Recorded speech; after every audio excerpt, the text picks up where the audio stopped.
Hi everybody, it's Terry here from Naked and Famous Denim. Welcome to another fade review. This is by popular request from our This Week at Tap and Yoga videos. There is a vote between the Toxic Avenger and this Okayama Spirit 2 over here. And there's a very close one. So we're also going to do a review on these amazing Okayama Spirit 2s. So come on in and join me as we kind of go over the cool details of this wonderful faded pair of jeans. So what are we looking at here today? We're looking at a pair of Okayama Spirit 2s. So these guys are basically an 18-ounce indigo by indigo Japanese big slub denim. This is actually one of my favorite formulas for fading, and we're kind of walk through and you're going to see exactly why I love this formula so much. So let's just go over the details again. I'm going to start off with the hardware over course. Not a lot of fading here on these rivets over here. There's just a little bit of polishing on the tips of our special rivets here. Same thing with the button over here. Not a lot of wear on the button here. So basically, there's not a lot of friction up the top end. That's great. Okay, we're going to move down here towards the front thigh whisker area here. And we have some extremely heavily pronounced whiskers here. So like big folds, right? So this was kind of this would have been really like almost like kind of stacked up around the front of the thigh here. And you can really see these two big lines here with a kind of like a nice fold here on the bottom there. And this kind of almost untouched denim underneath. So moving down here across the thigh into the knee here, I think you can really get into basically the star of the show for these jeans, and that is the slub. So I'm going to point out this one in particular over here. We have this lovely big slub yarn, beautifully highlighted, beautifully contrasted against the blue.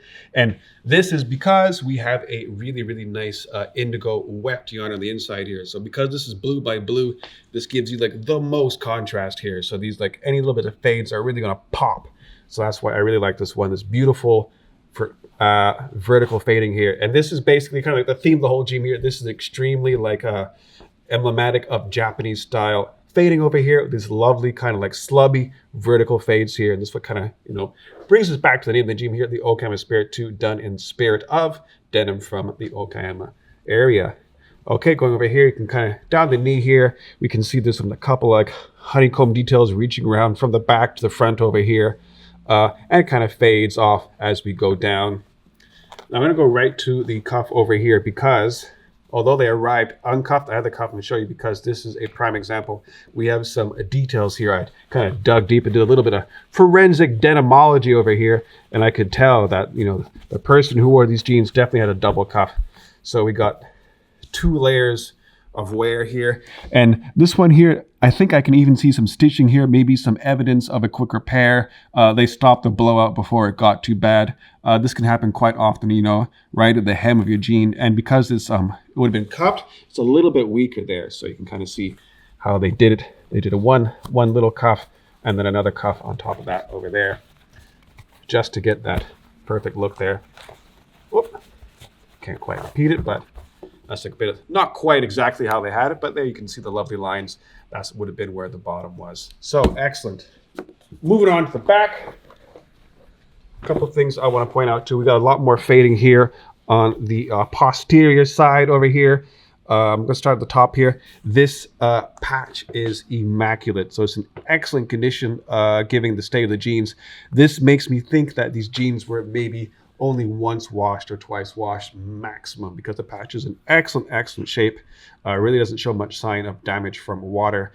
These, of course, were unsanforized jeans when they were new, so there'd been probably one soak, and then maybe the guy just did one more wash right before they handed back to us. So they're in excellent condition.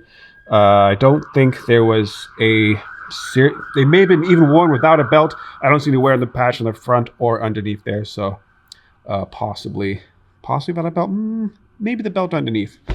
Let me know what you think. Over here we have a nice little circle here in the back pocket. I know back pocket fades are kind of quite popular. Some people even get little objects or little like tins and stuff, put them just in their back pockets to kind of like highlight a little pattern. Over the years, you can see a little circle there. Perhaps there's some constant loose change for the subway. Who knows? But yeah, we see a lot more uniform wears on the backside. So hey, maybe they spent a lot of time riding the subway there. You kind of sit on the back. Crotch, a little bit of a gentle repair. You gotta kind of nip this one in the butt over here. That's the best call if you want your jeans to last the longest. Do a quick repair before it gets too bad. Looks like a gentle little touch up there on the crotch, I believe. Tiny bit of sewing. Backs over here, we have some stacked up honeycombs kind of in the back there. So they would have been kind of like worn up a little bit tight. This, of course, is a super guy. It's more fitted. So seeing this dark indigo kind of leads me to believe that these were kind of like really just scrunched up nice and tight up here behind the knee. Okay, I got a little bit of fades down here. And then, of course, right back down to the edge where we have that lovely evidence of a tiny little double cuff. So that's a quick little rundown of the fades of these amazing Okayama Spirits 2. This is actually my personal favorite style of denim here. I really, really like the look of this classic Japanese look. And I think having like an indigo by indigo or indigo by black really, really brings out like a true high contrast fade potential. So kind of, we don't really have an identical jean to this on hand right now, but this is quite similar to our new MIJ12 we have coming out. It's similar in design. From a similar style, like kind of like big Japanese slub yarns here. This one's, of course, indigo by white, but you'll get similar-ish results to this, and it's kind of like in the same spirit, and that's what it's about. The same spirit of fading will exist in both of these jeans. So thank you very much for watching the video. If you like it, like and subscribe, and we'll see you for the next one. Thanks.